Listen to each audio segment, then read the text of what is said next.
Graça e paz. A pré-aula da nossa lição da EBD, lição de número 8, terceiro trimestre de 2026. O título é Despedida em Éfeso, entre lágrimas e alertas. Texto base, Atos, capítulo 20, do versículo 17 até o 38. O texto áureo diz o seguinte: Cuidem de vocês mesmos e de todo o rebanho sobre o qual o Espírito Santo os colocou como bispos, para pastorearem a igreja de Deus, que ele comprou com seu próprio sangue. Atos 20 e 28. A verdade prática diz: a igreja é preservada quando líderes vigilantes cuidam do rebanho com fidelidade, a palavra e submissão ao Espírito Santo. Meu querido, você já pensou no que diria a igreja se soubesse que aquela poderia ser a última vez que estaria diante daqueles irmãos? Que conselhos você daria? E sobre quais perigos você os alertaria? O que gostaria que eles nunca esquecessem? Bom, é exatamente esse ambiente que nós encontramos em Atos 20. Paulo está se despedindo dos líderes da igreja de Éfeso. Não é simplesmente o encerramento de uma viagem. É a despedida de um pastor que havia investido anos naquela igreja. E por isso nós encontramos uma cena carregada de emoções. Há advertências, conselhos, oração, abraços e lágrimas. Mas por trás de toda essa emoção existe uma preocupação muito séria.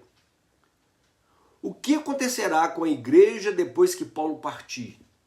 Bom, eu sou o pastor João Wagner e nós estamos começando mais uma pré-aula da nossa EBD da CPAD. E hoje nós vamos estudar a lição de número 8 do terceiro trimestre de 2026, Despedida em Éfeso, entre lágrimas e alertas. Bom, essa lição ela vai nos mostrar que uma igreja saudável ela precisa de três coisas fundamentais: fidelidade à palavra, vigilância espiritual e cuidado com o rebanho. Então nós vamos mergulhar nesse assunto. Olha bem, vamos para a introdução. Atos capítulo 20, ele registra um dos discursos pastorais mais emocionantes do Novo Testamento. Paulo estava encerrando a sua terceira viagem missionária e seguindo em direção a Jerusalém. Ao chegar a Mileto, aproximadamente algumas dezenas de quilômetros de Éfeso, Paulo manda chamar os presbíteros daquela igreja. E por que ele não foi até Éfeso? Atos 20, 16 explica que Paulo havia decidido não passar pela cidade porque desejava chegar a Jerusalém, se possível, antes do Pentecostes. Mas ele não queria simplesmente passar pela região sem falar com aqueles líderes. É importante perceber também algo especial nesse discurso. Em muitas ocasiões, Paulo pregou para judeus, gentios, filósofos e autoridades.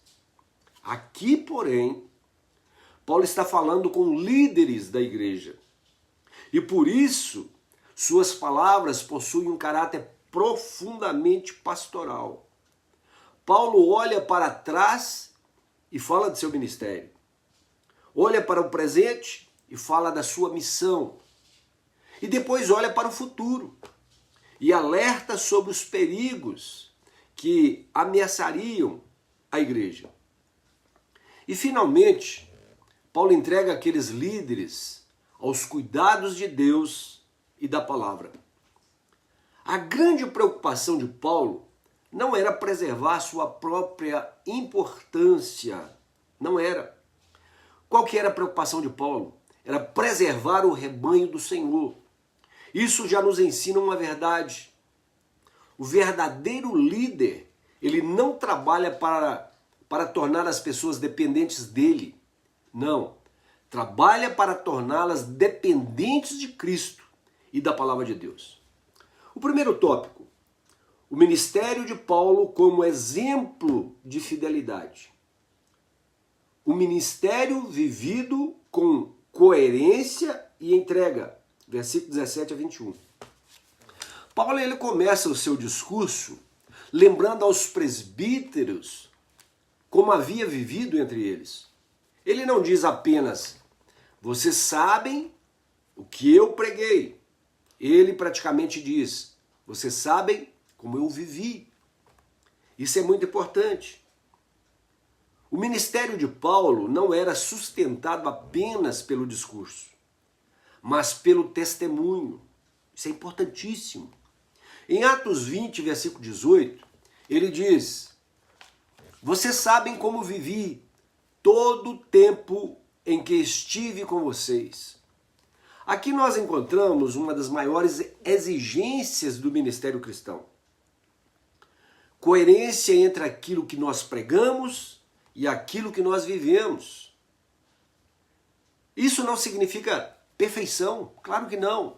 Paulo também tinha limitações, como eu e você, mas significa que não podemos ensinar uma coisa no púlpito e deliberadamente viver outra fora do púlpito. Paulo continua dizendo que serviu ao Senhor com toda a humildade e com lágrimas. Isso destrói uma visão equivocada de ministério. Ministério não é palco. Ministério é serviço. Entenda isso. Paulo era apóstolo, missionário, teólogo, fundador de igrejas. E mesmo assim ele diz, eu servi ao Senhor. A grandeza de Paulo estava justamente em saber que continuava sendo servo. E observe que ele menciona também suas lágrimas. Paulo não era um líder frio. Paulo sofria pelas pessoas, chorava pela igreja, sentia o peso espiritual daqueles que havia colocado sob seus cuidados. Isso nos traz um grande ensinamento. Isso nos mostra que a autoridade espiritual não elimina a sensibilidade. Pelo contrário. Quanto mais entendemos o valor de uma alma, mais seriamente tratamos o ministério. Paulo também afirma que não deixou de anunciar nada que fosse proveitoso. Paulo ensinava publicamente e também de casa em casa. Aqui nós vemos duas dimensões importantes do ministério: púlpito e proximidade. Isso é importante. Guarde isso, púlpito e proximidade. Paulo pregava para multidões, mas também entrava nas casas. Ensinava coletivamente, mas também cuidava das pessoas. Aplicação para os nossos dias. Meus queridos, uma das grandes necessidades da igreja atual é recuperar essa coerência. Não basta ter uma boa pregação, uma boa palavra. Não basta conhecimento bíblico. Não basta ocupar um cargo. A pergunta é, a minha vida confirma aquilo que minha boca anuncia? Isso vale para pastor, professor da IBD, dirigente, diácono, líder e também para todo cristão. A nossa família precisa reconhecer em casa o mesmo cristianismo que nós demonstramos na igreja. Porque uma mensagem pode impressionar por alguns minutos, mas uma vida coerente deixa marcas durante anos. Vamos lá. Número 2. A fidelidade apostólica como guarda da verdade. Paulo não era fiel apenas na conduta, ele também era fiel à mensagem. E Atos 20, 21, de 20 a 21, mostra que Paulo não ensinava aquilo, ele ensinava o necessário. Ele anunciava o arrependimento para com Deus, a fé em Jesus Cristo. Isso é muito importante. Paulo não adaptava o evangelho para torná-lo mais confortável aos ouvintes. Paulo anunciava a graça, mas também anunciava o arrependimento. Anunciava a fé, mas também uma mudança de vida. E mais adiante, lá no versículo 27, Paulo afirma que não deixou de anunciar todo o propósito de Deus. Isso significa que o pregador ele não tem autorização para escolher apenas partes agradáveis da Bíblia. Precisamos falar de amor, mas também de santidade. Precisamos falar da graça de Deus, mas também de arrependimento. Precisamos falar das promessas de Deus, mas também dos mandamentos de Deus.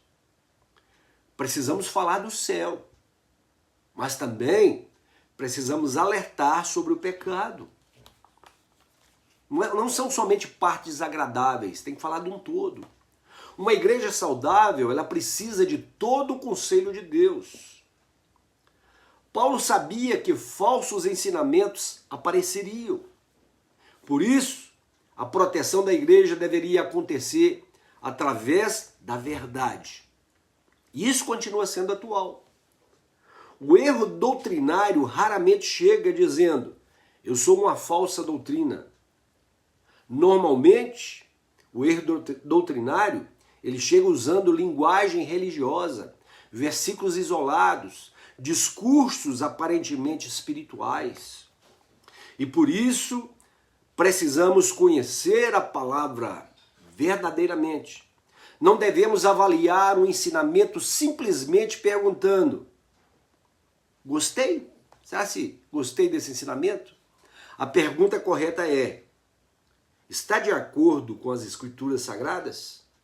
Isso que eu ouvi está de acordo com as Escrituras? E qual que é a aplicação desse para os nossos dias, para hoje? Vivemos uma época em que uma pessoa pode ouvir dezenas de pregadores diferentes em um único dia pela internet. Isso trouxe benefícios, claro, mas também trouxe perigos. Nem tudo que viraliza é verdade, entenda isso. Nem todo pregador carismático é biblicamente correto. E nem toda mensagem emocionalmente boa possui fundamento nas Escrituras. A igreja precisa recuperar uma característica dos bereanos, lá de Atos, capítulo 17. Examinar as Escrituras para verificar se aquilo que está sendo ensinado é verdadeiro. Nós precisamos fazer isso. A melhor proteção contra a falsa doutrina não é conhecer todas as heresias existentes. Não é isso. É conhecer profundamente a verdade da palavra de Deus.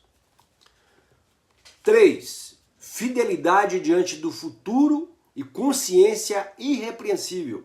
Versículo 22 a 27. Agora Paulo muda o olhar. Ele deixa de falar do passado e começa a falar do futuro. Ele estava indo para Jerusalém, mas havia algo impressionante. Paulo sabia exatamente tudo o que aconteceria. Sabia apenas que dificuldades o aguardavam. Atos 20 e 23 informa que o Espírito Santo o advertia de que prisões e sofrimentos estavam diante dele. Então chegamos a uma das declarações mais extraordinárias do capítulo. Quando diz: todavia não me importo nem considero a minha vida de valor algum para mim mesmo, se tão somente puder terminar a corrida e completar o ministério que o Senhor Jesus me confiou. Paulo não está desprezando a sua vida, de forma alguma. Ele está dizendo que encontrou algo maior do que viver apenas para si mesmo.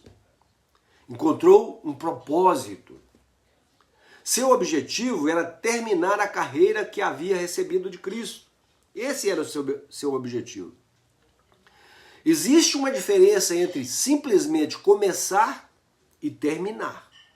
Muita gente começa entusiasmada. O desafio é permanecer fiel até o fim. Paulo queria chegar ao fim, podendo dizer: cumpri aquilo que Deus colocou em minhas mãos. Nos versículos 26 e 27, ele afirma: está inocente do sangue de todos, porque havia anunciado todo o propósito de Deus. Essa linguagem lembra o princípio do atalaia, apresentado em Ezequiel. O atalaia tinha a responsabilidade de avisar quando percebia o perigo. Paulo estava dizendo: eu avisei, eu preguei, eu ensinei, eu não escondi a verdade da palavra de Deus. E qual que é a aplicação para nós hoje, para os nossos dias? Existe algo pior que enfrentar dificuldades. O que é? Chegar ao fim da vida e perceber que abandonamos aquilo que Deus nos chamou para fazer. Paulo nos ensina que fidelidade não significa ausência de sofrimento. Às vezes, ser fiel é justamente continuar obedecendo, mesmo quando sabemos que haverá dificuldades. Isso é fidelidade. Nossa pergunta não deve ser apenas: Senhor, como posso evitar problemas? Mas a nossa pergunta também precisa ser: Senhor, como posso permanecer fiel no meio deles? Segundo tópico: advertências aos presbíteros contra os falsos mestres. Primeiro subtópico: o Espírito Santo como originador do ministério pastoral. Versículo 28. Agora Paulo dirige uma das advertências mais importantes da lição. O que ele diz? Cuidem de vocês mesmos e de todo o rebanho. Observe a ordem. Primeiro, cuidem de vocês mesmos. Depois, e de todo o rebanho. Isso é profundamente significativo. Antes de cuidar espiritualmente de outras pessoas, o líder ele precisa cuidar de sua própria vida espiritual. Não se esqueça disso. Antes de vigiar o rebanho, o líder precisa vigiar o próprio coração. Antes de ensinar santidade, o líder precisa buscar santidade. Antes de corrigir os outros, o líder precisa permitir que Deus o corrija.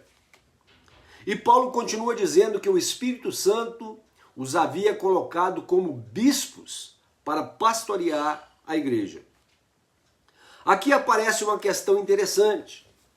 Paulo chamou aqueles homens de presbíteros no versículo 17. E no versículo 28, diz que o Espírito Santo os constituiu bispos, isto é, supervisores. E a função deles era pastorear a igreja do Senhor. Portanto, nesse contexto do Novo Testamento, nós encontramos três expressões relacionadas ao mesmo cuidado ministerial. Presbítero, enfatizando a liderança madura. Bispo, enfatizando a supervisão. Pastor, enfatizando o cuidado do rebanho. Mas existe algo ainda maior no versículo. Paulo diz que a igreja foi comprada por um preço altíssimo, o sangue de Jesus. Isso muda completamente a maneira como devemos enxergar as pessoas. O rebanho não pertence ao pastor. O rebanho não pertence ao dirigente, não pertence à denominação. A igreja pertence a Deus. Lembre disso. O líder é cuidador de algo que pertence ao Senhor. Não é sua propriedade. E qual que é a aplicação para os nossos dias? Isso elimina duas tentações perigosas. A primeira é o sentimento de posse. Minha igreja, meu povo, minhas ovelhas. Não, meu amigo. Não. O rebanho é de Cristo. O rebanho pertence ao Senhor. A segunda é tratar pessoas como números. Uma pessoa pode ser apenas mais um nome numa lista para nós, mas para Cristo, aquela pessoa possui tanto valor que ele entregou sua vida por ela. Por isso, cuidar de pessoas é uma responsabilidade sagrada. 2. O perigo real e contínuo das falsas doutrinas, versículo 29 a 30. Agora o tom de Paulo fica ainda mais sério. Ele diz: sei que, depois da minha partida, lobos ferozes penetrarão no meio de vocês e não pouparão o rebanho. A figura é muito forte. A igreja é comparada a um rebanho. E os falsos mestres são comparados a lobos. Mas Paulo apresenta dois perigos. O primeiro vem de fora. Lobos entrariam no meio do rebanho. Mas o segundo é ainda mais assustador. Que é, Paulo diz, e dentre vocês mesmos se levantarão homens que torcerão a verdade, a fim de atrair os discípulos. Perceba, o perigo não viria somente de fora. Poderia surgir de dentro da própria comunidade. E qual seria uma característica desses falsos mestres? Qual seria?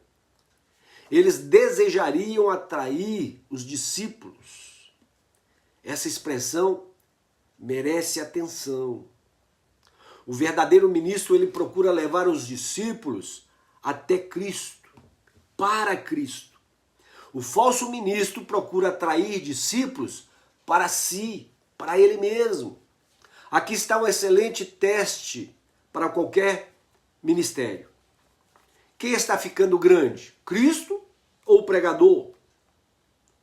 João Batista declarou: é necessário que ele cresça e que eu diminua. O verdadeiro ministério aponta para Jesus. E qual que é a aplicação para os nossos dias, para nós hoje, para a igreja hoje? Nós precisamos tomar cuidado com uma cultura religiosa excessivamente centrada em personalidades. Podemos admirar bons pregadores, podemos aprender com líderes, podemos honrar aqueles que Deus usa, não tem problema nenhum. Mas a nossa fé não pode estar fundamentada numa personalidade. Pastores falham, são seres humanos.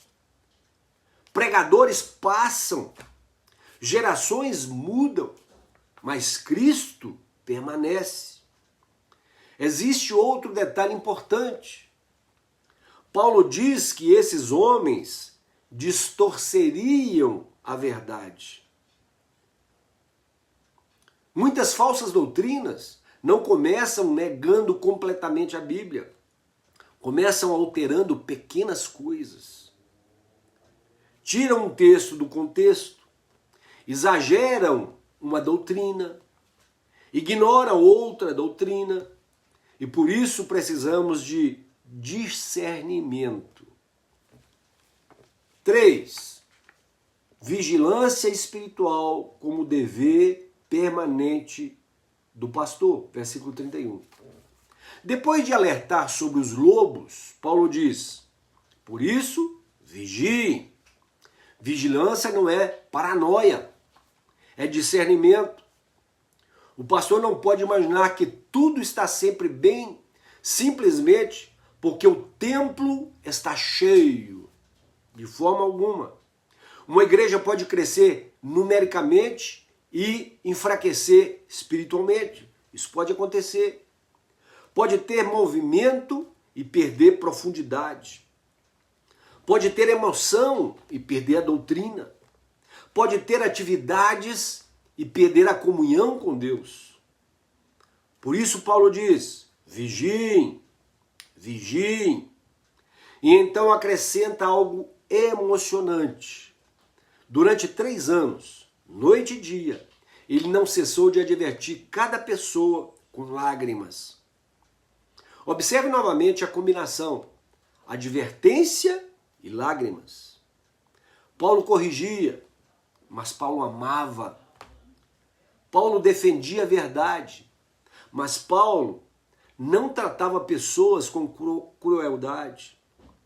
Essa é uma das grandes lições desse capítulo. Pastor, e qual que é a aplicação para nós hoje, para a igreja hoje, para os nossos dias?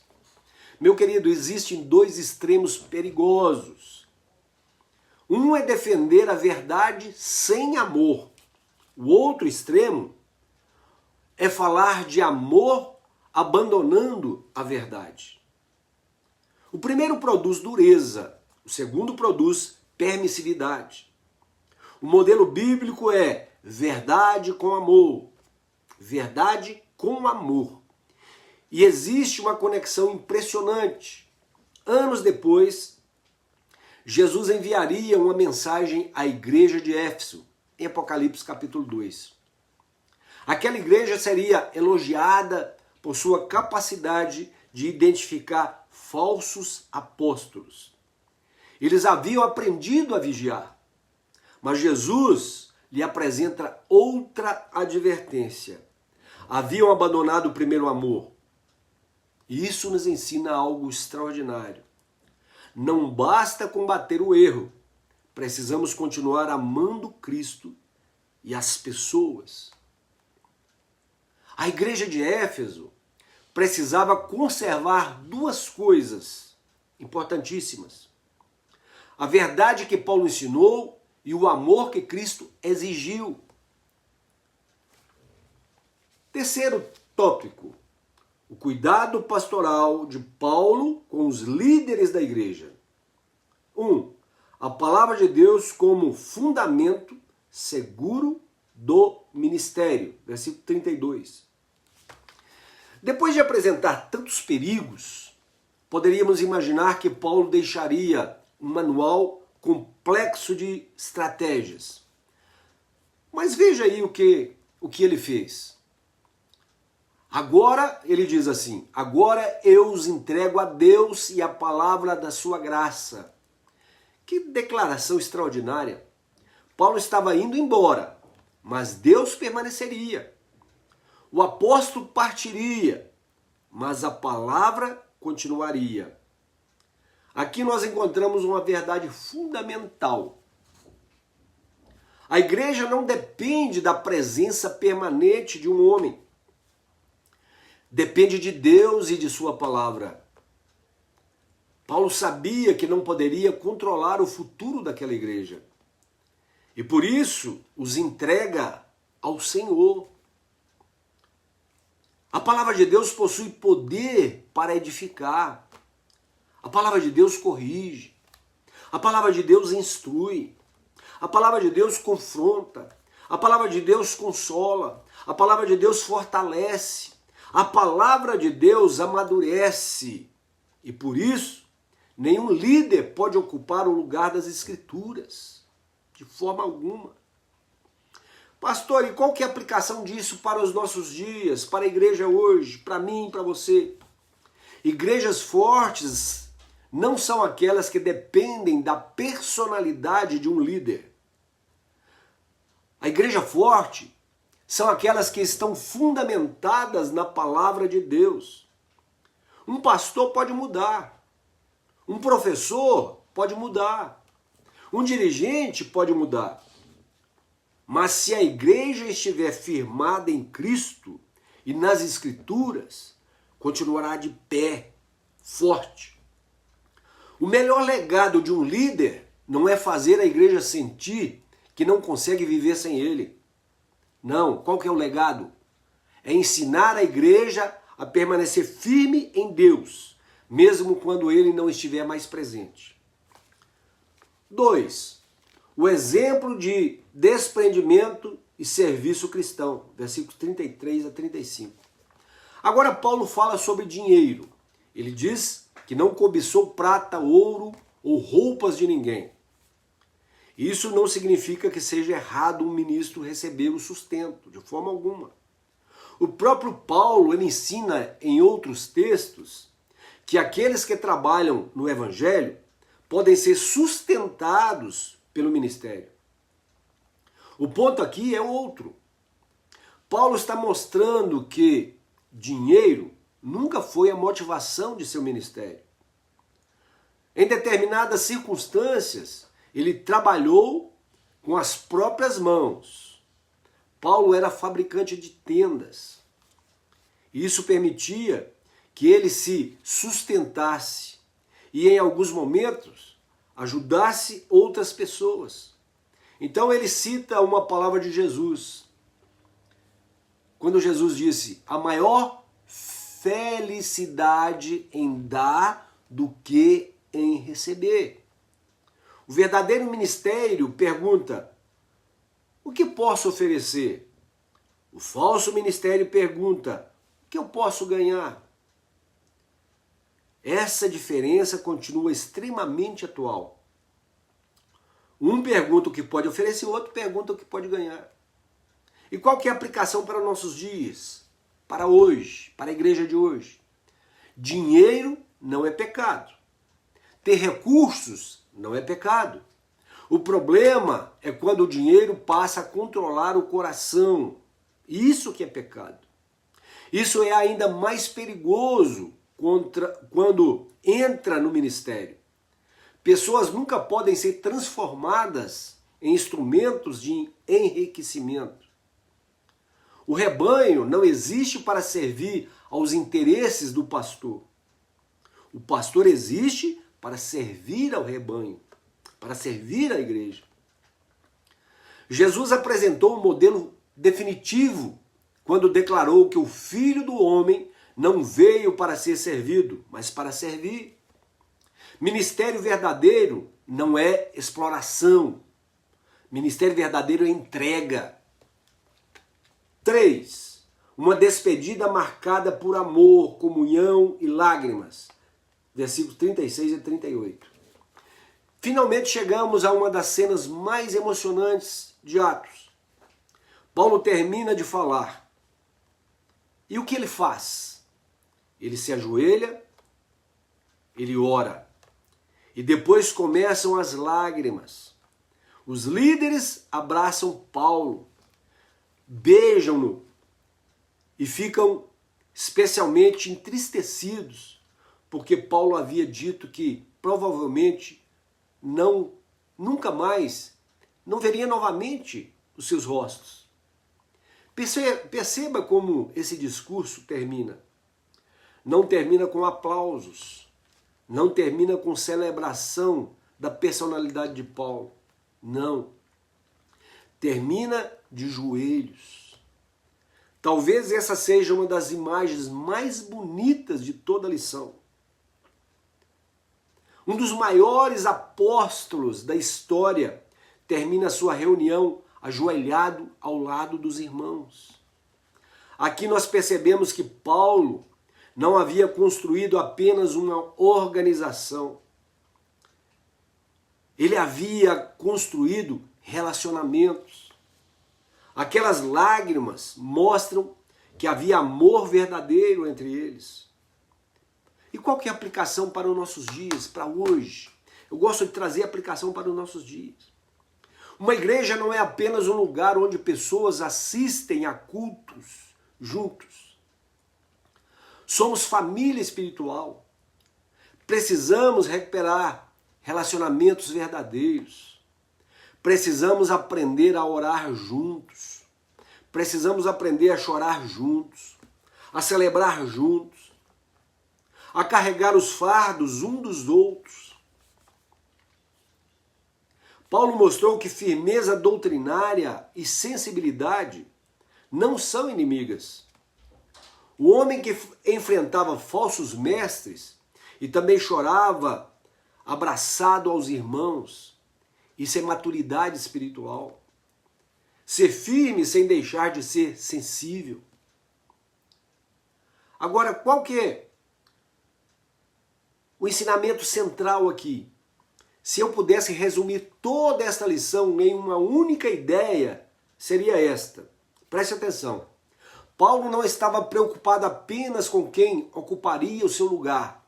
Estava preocupado com o que aconteceria com o rebanho quando ele não estivesse mais ali. Essa era a preocupação de Paulo. E por isso ele não deixou os líderes dependentes dele. Ele os entregou a Deus e a palavra da sua graça. Esse é o verdadeiro sucesso ministerial. Não é formar admiradores, é formar discípulos. Não é construir dependência de nossa pessoa, é conduzir pessoas à dependência de Cristo. Agora é conclusão. O que nós podemos concluir de tudo isso?